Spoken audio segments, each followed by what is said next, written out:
श्री सत्यनारायण कथा का उल्लेख स्कंद पुराण के रेवा खंड में मिलता है। श्री सत्यनारायण कथा में 5 अध्याय और 170 श्लोक संस्कृत भाषा में मिलते हैं। श्री सत्यनारायण भगवान की कथा में संकल्प को भूलना और प्रसाद का अपमान करना ये 2 प्रमुख विषय हैं। सत्यनारायण भगवान की कथा के 5 अध्यायों में बताया गया है कि सत्य का पालन न करने से कई प्रकार की समस्याएं आती हैं, इसलिए सदैव सत्य व्रत का पालन करना चाहिए।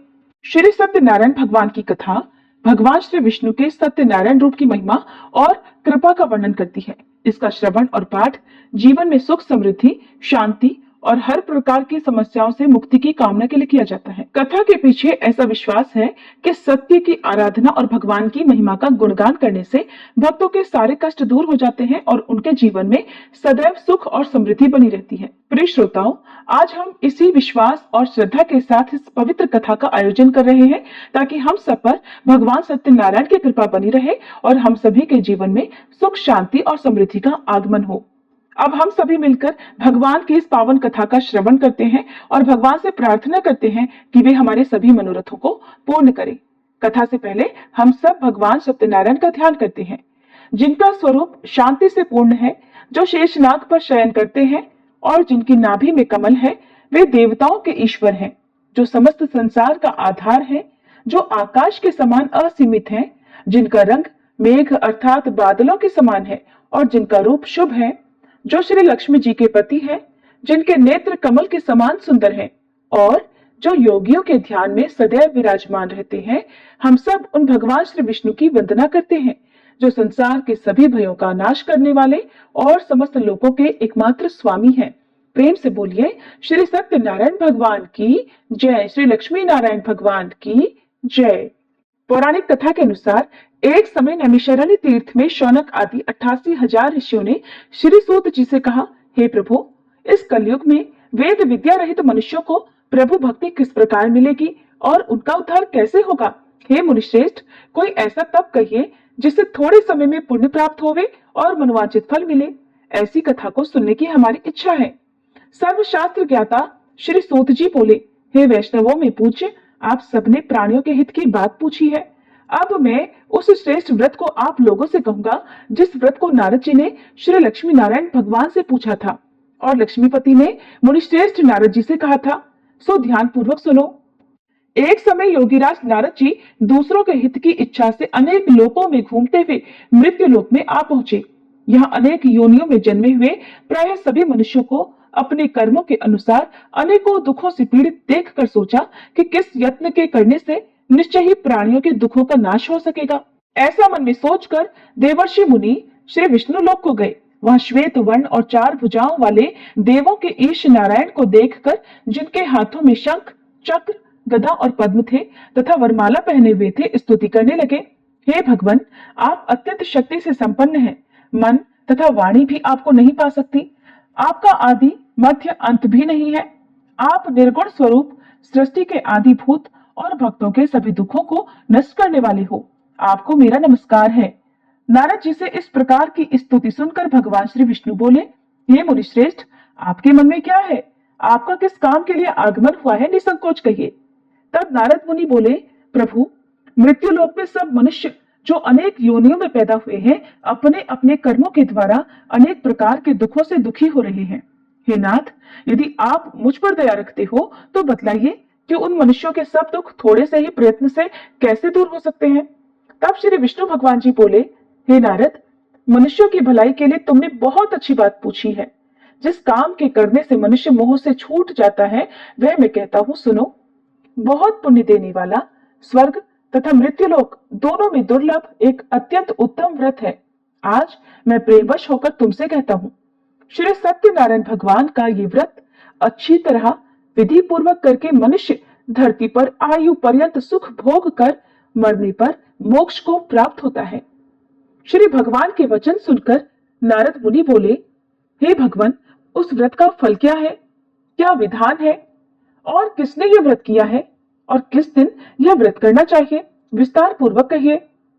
भगवान विष्णु बोले, हे नारद, दुख, शोक आदि को दूर करने वाला, धन धान्य को बढ़ाने वाला, सौभाग्य तथा संतान को देने वाला यह व्रत सब स्थानों पर विजय करने वाला है। भक्ति और श्रद्धा के साथ किसी भी दिन मनुष्य श्री सत्यनारायण की प्रातः काल के समय ब्राह्मणों और बंधुओं के साथ धर्म परायण होकर पूजा करे। भक्ति भाव से नैवेद्य केले का फल, शहद, घी, दूध और गेहूं का आटा सवाया लेवे। गेहूं के अभाव में साठी का चूर्ण भी ले सकते हैं और सब पदार्थों को भगवान को अर्पण कर देवे तथा बंधुओं सहित ब्राह्मणों को भोजन करावे। पश्चात स्वयं भोजन करे। रात्रि में नृत्य, गीत आदि का आयोजन कर सत्यनारायण भगवान का ध्यान करते हुए समय बिताए। इस तरह व्रत करने पर मनुष्य की इच्छा निश्चय पूरी होती है। विशेष रूप से कलिकाल में भूमि पर यही मोक्ष का सरल उपाय है। प्रेम से बोलिए श्री सत्यनारायण भगवान की जय। श्री सत्यनारायण व्रत कथा का प्रथम अध्याय संपूर्ण। दूसरा अध्याय। श्री सूत जी बोले, हे ऋषियों, जिसने पहले समय में इस व्रत को किया है उसका इतिहास कहता हूँ, ध्यान पूर्वक सुनो। सुंदर काशीपुरी नगरी में एक अत्यंत निर्धन ब्राह्मण रहता था। वह भूख और प्यास से बेचैन हुआ नित्य पृथ्वी पर घूमता था।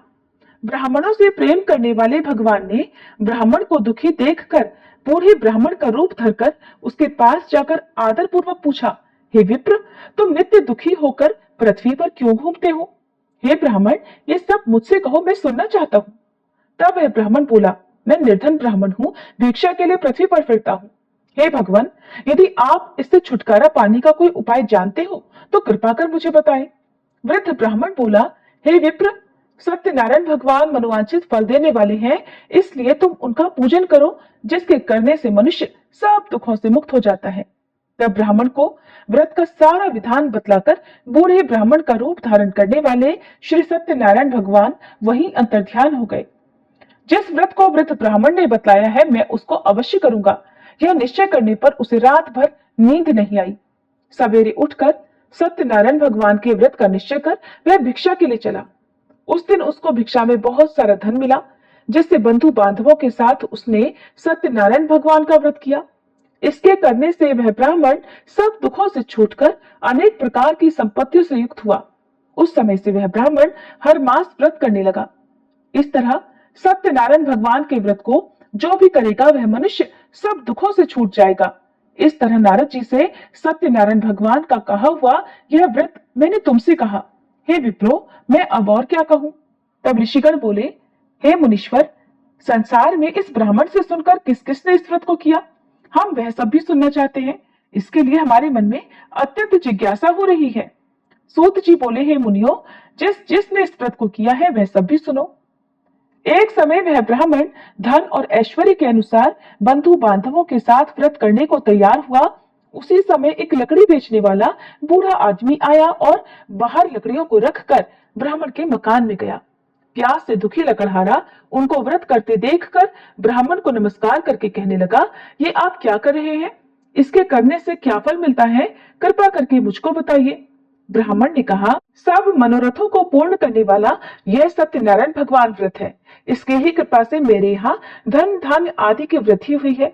ब्राह्मण से इस व्रत के बारे में जानकर लकड़हारा अत्यंत प्रसन्न हुआ। चरणामृत लेकर प्रसाद ग्रहण करने के बाद वह अपने घर को गया। अगले दिन लकड़हारे ने अपने मन में इस प्रकार का संकल्प लिया कि आज गांव में लकड़ी बेचने से जो धन मिलेगा उसी से सत्यनारायण भगवान का उत्तम व्रत करूंगा। ऐसा मन में निश्चय कर वह बूढ़ा आदमी लकड़ियां अपने सिर पर रखकर जिस नगर में धनवान लोग रहा करते थे ऐसे सुंदर नगर में गया। उस दिन वहां पर उसे उन लकड़ियों का दाम पहले से 4 गुना मिला। तब वह लकड़हारा दाम लेकर अति प्रसन्न होकर पके केले, शक्कर, घी, दूध, दही और गेहूं का चूर्ण इत्यादि सत्यनारायण भगवान के व्रत की कुल सामग्रियों को लेकर अपने घर गया। फिर उसने अपने परिवारजनों को बुलाकर विधि के साथ भगवान का पूजन और व्रत किया। उस व्रत के पुण्य प्रभाव से वह बूढ़ा लकड़हारा धन, पुत्र आदि से युक्त हुआ और संसार के समस्त सुख भोग कर अंत में वैकुंठ लोक को चला गया। श्री सत्यनारायण भगवान की जय। श्री सत्यनारायण व्रत कथा का दूसरा अध्याय संपूर्ण। तीसरा अध्याय। श्री सूत जी बोले, हे श्रेष्ठ मुनियों, अब आगे की कथा कहता हूँ, सुनो। पहले समय में उल्कामुख नाम का एक बुद्धिमान राजा रहा करता था। वह सत्यवक्ता और जितेंद्रिय था। प्रतिदिन देव स्थानों पर जाता और गरीबों को धन देकर उनके कष्ट दूर करता था। उसकी पत्नी कमल के समान मुख वाली और सती साध्वी थी। पुत्र प्राप्ति के लिए भद्रशिला नदी के तट पर उन दोनों ने सत्यनारायण भगवान का व्रत किया। उस समय वहां एक साधु नामक वैश्य आया। उसके पास व्यापार के लिए बहुत सारा धन था। वह नाव को किनारे पर ठहराकर राजा के पास आ गया और राजा को व्रत करते देखकर विनय के साथ पूछने लगा, हे राजन, भक्तियुक्त चित्त से ये आप क्या कर रहे हैं? मेरी सुनने की इच्छा है, सो आप मुझे ये बताइए। तब राजा बोला, हे वैश्य, अपने बांधवों के साथ पुत्र आदि की प्राप्ति के लिए यह महाशक्तिवान सत्यनारायण भगवान का व्रत और पूजन में कर रहा हूँ। राजा के वचन सुनकर साधु आदर से बोला, हे राजन, मुझसे भी इसका सब विधान कहो। मैं भी आपके कहे अनुसार इस व्रत को अवश्य करूंगा। मेरी भी कोई संतान नहीं है और मुझे विश्वास है कि इस व्रत के करने से निश्चय ही मुझे संतान प्राप्ति होगी। तब राजा से सब विधान सुनकर व्यापार से निवृत्त होकर वह आनंद के साथ अपने घर को गया।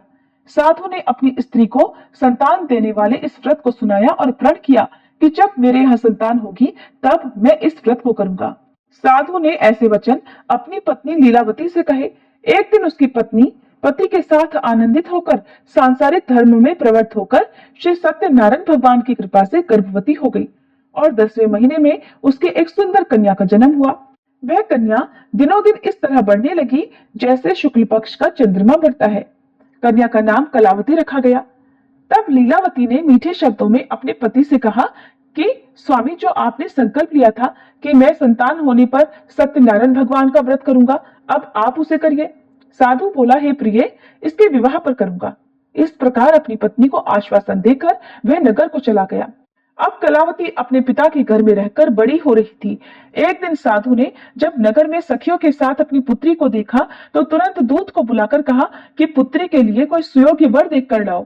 साधु की आज्ञा पाकर दूत कंचन नगर पहुंचा और वहां पर बहुत खोज कर, बहुत देखभाल कर कन्या के लिए सुयोग्य वणिक पुत्र को ले आया। उस सुयोग्य युवक को देखकर साधु ने अपने बंधु बांधवों सहित प्रसन्नचित होकर अपनी पुत्री का विवाह उसके साथ कर दिया, किंतु दुर्भाग्य से विवाह के समय भी वह उस व्रत को करना भूल गया। तब श्री सत्यनारायण भगवान क्रोधित हो गए और साधु को श्राप दे दिया कि तुम्हें दारुण दुख प्राप्त होगा।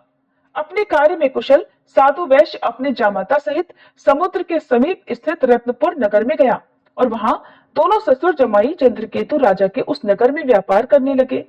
एक दिन भगवान सत्यनारायण की माया से प्रेरित कोई चोर राजा का धन चुराकर भागा जा रहा था, किंतु राजा के दूतों को आता देखकर चोर घबराकर भागते हुए धन को वहीं चुपचाप छोड़कर चले गए जहां वे ससुर और जमाई ठहरे हुए थे। जब दूतों ने उन साधु वैश्य के पास राजा के धन को रखा हुआ देखा तो वे उन्हीं को चोर समझकर दोनों को बांध कर ले गए और राजा के पास जाकर बोले, हे राजन, ये दो चोर हम पकड़ कर लाए हैं, देखकर आज्ञा दीजिए।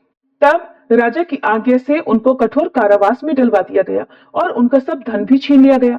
सत्यनारायण भगवान के श्राप के कारण साधु वैश्य की पत्नी और पुत्री भी इधर घर में बहुत दुखी रहने लगी।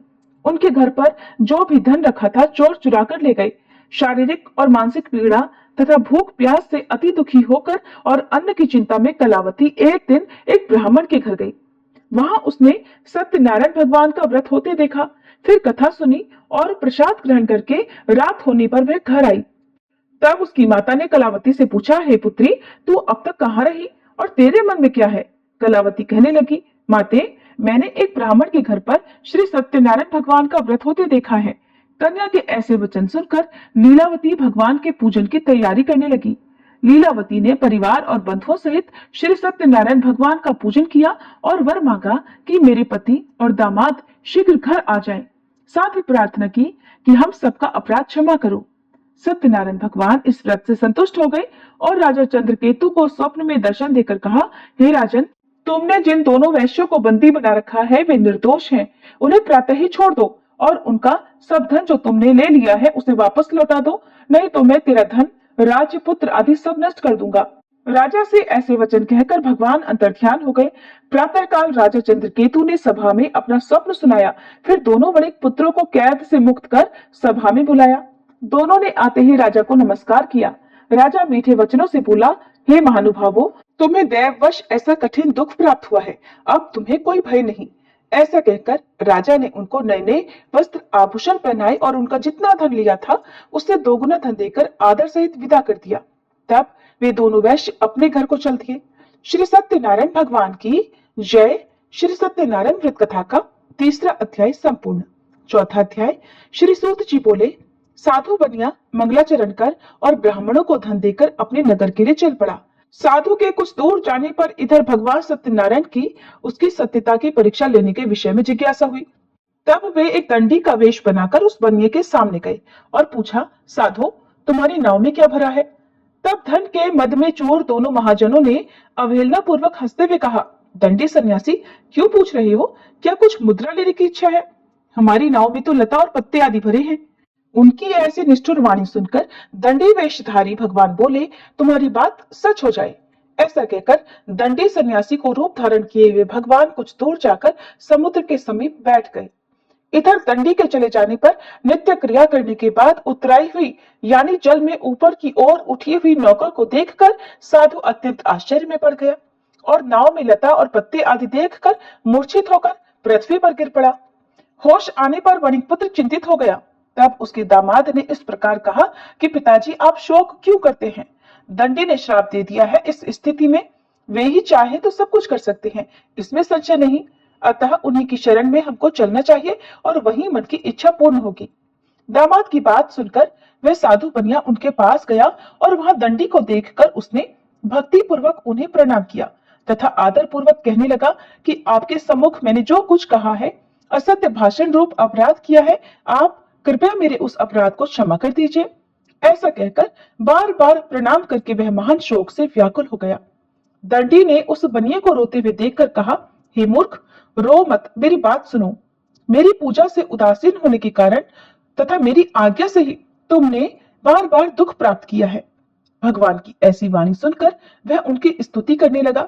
साधु ने कहा, हे प्रभु, ये आश्चर्य की बात है कि आपकी माया से मोहित होने के कारण ब्रह्मादि देवता भी आपके गुणों और रूपों को यथावत रूप से नहीं जान पाते।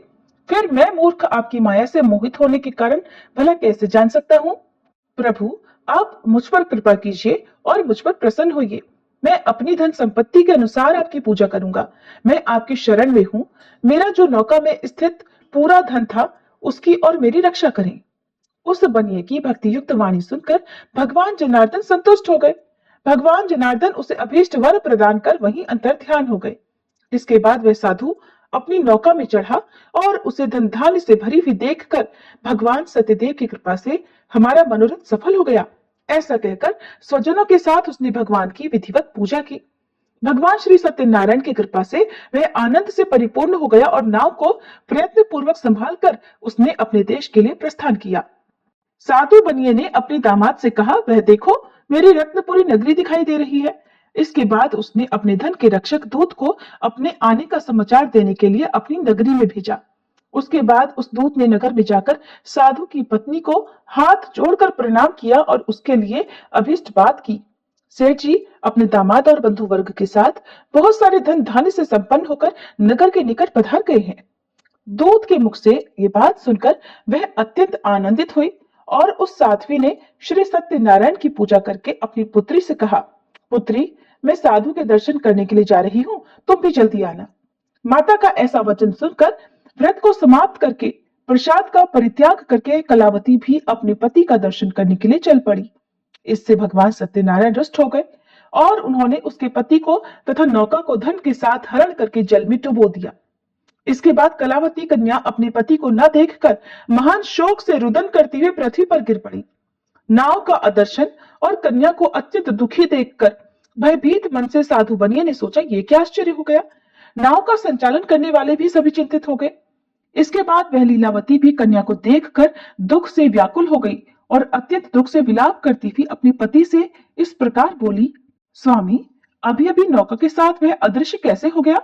न जाने किस देवता की उपेक्षा से वह नौका हरण कर ली गई, या फिर श्री सत्यनारायण का महात्म्य भला कौन जान सकता है।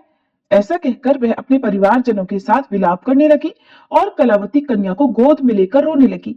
कलावती भी अपने पति के नष्ट हो जाने पर दुखी हो गई और पति की पादुका लेकर उनका अनुगमन करने के लिए उसने मन में निश्चय किया। कन्या के इस प्रकार के आचरण को देखकर पत्नी सहित वह धर्म के साधु बनिया अत्यंत शोक व्याकुल हो गया और सोचने लगा, या तो भगवान सत्यनारायण ने यह अपहरण किया है या फिर हम सभी भगवान सत्यदेव की माया से मोहित हो गए हैं। अपनी धन की शक्ति के अनुसार मैं भगवान श्री सत्यनारायण की पूजा करूंगा। तब सभी को बुलाकर इस प्रकार कहकर उसने अपने मन की इच्छा प्रकट की और बारंबार भगवान सत्यदेव को दंडवत प्रणाम किया। इससे दीनों के परिपालक भगवान सत्यदेव प्रसन्न हो गए। भक्त वत्सल भगवान ने कृपा पूर्वक आकाशवाणी की कि तुम्हारी कन्या प्रसाद छोड़कर अपने पति को देखने चली आई है। निश्चय ही इस कारण उसका पति अदृश्य हो गया है। यदि घर जाकर यह प्रसाद ग्रहण करके वापस आए तो हे साधु बनिया, तुम्हारी पुत्री पति को प्राप्त करेगी, इसमें संशय नहीं। कलावती ने भी यह दिव्य आकाशवाणी सुनी तो वह शीघ्र ही अपने घर गई और उसने प्रसाद ग्रहण किया। वापस आकर उसने अपने परिवारजनों और अपने पति को भी देखा। तब कलावती कन्या ने अपने पिता से कहा कि पिताजी, अब तो घर चलिए, देरी क्यों कर रहे हैं। कन्या की बात सुनकर वणिक पुत्र संतुष्ट हो गया और विधि विधान से भगवान सत्यनारायण का पूजन करके धन तथा बंधु बांधवों के साथ अपने घर को गया। इसके बाद पूर्णिमा और संक्रांति पर्वों पर भगवान सत्यनारायण का पूजन करते हुए इस लोक में सुख भोग कर अंत में वह सत्यपुर वैकुंठ लोक को चला गया। प्रेम से बोलिए श्री सत्यनारायण भगवान की जय। श्री सत्यनारायण भगवान व्रत कथा का चौथा अध्याय संपूर्ण। पांचवा अध्याय। श्री सूत जी बोले, श्रेष्ठ मुनियों, अब इसके बाद मैं दूसरी कथा कहूंगा, आप लोग ध्यान पूर्वक सुनिए। अपनी प्रजा का पालन करने में तत्पर तुंगध्वज नामक एक राजा था। उसने सत्यदेव के प्रसाद का परित्याग करके दुख प्राप्त किया। एक बार वह वन में बहुत से पशुओं को मारकर वट वृक्ष के नीचे आया। वहां उसने देखा कि गोपगण बंधु बांधवों के साथ संतुष्ट होकर भक्ति पूर्वक भगवान सत्यदेव की पूजा कर रहे हैं। राजा यह देखकर भी अहंकारवश न तो वहां गया और न उसने भगवान सत्यनारायण को प्रणाम ही किया। पूजन के बाद सभी गोपगण भगवान का प्रसाद राजा के समीप रखकर वहां से लौट आए और इच्छानुसार उन सभी ने भगवान का प्रसाद ग्रहण किया। इधर राजा को प्रसाद का परित्याग करने से बड़ा दुख मिला। उसका संपूर्ण धन, धान्य और सभी सौपुत्र नष्ट हो गए। राजा ने मन में यह निश्चय किया कि अवश्य ही भगवान सत्यनारायण ने हमारा नाश कर दिया है, इसलिए मुझे वहां जाना चाहिए जहां श्री सत्यनारायण का पूजन हो रहा था। ऐसा मन में निश्चय करके वह राजा गोपगणों के समीप गया और उसने गोपगणों के साथ भक्ति श्रद्धा से युक्त होकर विधि पूर्वक भगवान सत्यदेव की पूजा की। भगवान सत्यदेव की कृपा से वह पुनः धन और पुत्रों से संपन्न हो गया तथा इस लोक में सभी सुखों का उपभोग कर अंत में सत्यपुर वैकुंठ लोक को प्राप्त हुआ। श्री सूत जी कहते हैं, जो व्यक्ति इस परम दुर्लभ श्री सत्यनारायण के व्रत को करता है और पुण्यमयी तथा फल प्रदायिनी भगवान की कथा को भक्ति युक्त होकर सुनता है, उसे भगवान सत्यनारायण की कृपा से धन, धान्य आदि की प्राप्ति होती है। दरिद्र धनवान हो जाता है, बंधन में पड़ा हुआ बंधन से मुक्त हो जाता है, डरा हुआ व्यक्ति भय मुक्त हो जाता है। ये सत्य बात है, इसमें संशय नहीं। इस लोक में वह सभी इच्छित फलों को भोग कर अंत में सत्यपुर वैकुंठ लोक को जाता है। हे ब्राह्मणों, इस प्रकार मैंने आप लोगों से भगवान सत्यनारायण के व्रत को कहा, जिसे करके मनुष्य सभी दुखों से मुक्त हो जाता है। कलयुग में तो भगवान सत्यदेव की पूजा विशेष फल प्रदान करने वाली है। भगवान विष्णु को ही कुछ लोग काल, कुछ लोग सत्य, कोई ईश और कोई सत्यदेव तथा दूसरे लोग सत्यनारायण नाम से कहेंगे। अनेक रूप धारण करके भगवान सत्यनारायण सभी का मनोरथ सिद्ध करते हैं। कलयुग में सनातन भगवान विष्णु ही सत्यव्रत रूप धारण करके सभी का मनोरथ पूर्ण करने वाले होंगे। हे श्रेष्ठ मुनियों, जो व्यक्ति नित्य भगवान सत्यनारायण की इस व्रत कथा को पढ़ता है, सुनता है, भगवान सत्यनारायण की कृपा से उसके सभी पाप नष्ट हो जाते हैं। हे मुनीश्वरों, पूर्व काल में जिन लोगों ने भगवान सत्यनारायण का व्रत किया था, उसके अगले जन्म का वृतांत कहता हूँ, आप लोग सुनिए। महान प्रजा संपन्न शतानंद नाम के ब्राह्मण सत्यनारायण व्रत करने के प्रभाव से दूसरे जन्म में सुदामा नामक ब्राह्मण हुए और उस जन्म में भगवान श्री कृष्ण का ध्यान करके उन्होंने मोक्ष प्राप्त किया। लकड़हारा भील गुहों का राजा हुआ और अगले जन्म में उसने भगवान श्री राम की सेवा करके मोक्ष प्राप्त किया। महाराज उल्कामुख दूसरे जन्म में राजा दशरथ हुए, जिन्होंने श्री रंगनाथ जी की पूजा करके अंत में वैकुंठ प्राप्त किया। इस प्रकार धार्मिक और सत्यव्रती साधु पिछले जन्म के सत्यव्रत के प्रभाव से अपने दूसरे जन्म में मोरध्वज नामक राजा हुआ। उसने आरे से चीरकर अपने पुत्र की आधी देह भगवान विष्णु को अर्पित कर मोक्ष प्राप्त किया। महाराज तुंगध्वज जन्मांतर में स्वयंभू मनु हुए और भगवत संबंधी संपूर्ण कार्यों का अनुष्ठान करके वैकुंठ लोक को प्राप्त हुए। जो गोपगण थे वे सब जन्मांतर में ब्रजमंडल में निवास करने वाले गोप हुए और सभी राक्षसों का संहार करके उन्होंने भी भगवान का शाश्वत धाम गोलोक प्राप्त किया। प्रेम से बोलिए श्री सत्यनारायण भगवान की जय, श्री लक्ष्मी नारायण भगवान की जय।